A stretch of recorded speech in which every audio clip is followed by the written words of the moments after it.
Derrière ce paysage paradisiaque se cache une catastrophe écologique.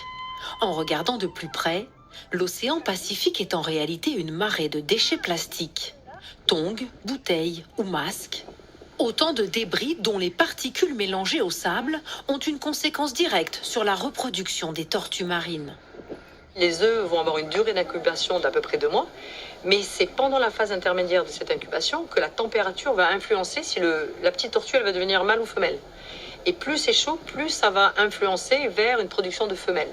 Et si ce sable est composé de petites billes de plastique, eh bien le sable va se chauffer plus vite et au final on va produire que des femelles.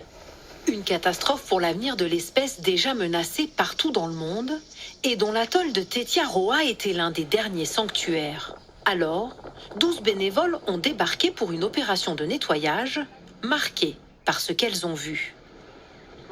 Quand tu vois les tortues sur la plage mortes, avec du plastique à l'intérieur, c'est pas beau à voir.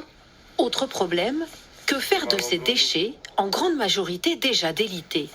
Ils ne sont pas recyclables parce qu'en fait le plastique a été dégradé malheureusement par rapport à l'exposition au soleil et à l'eau de mer. Et donc ils ne vont plus pouvoir rentrer dans la filière recyclage. En 4 jours, 800 kilos de débris ont été ramassés.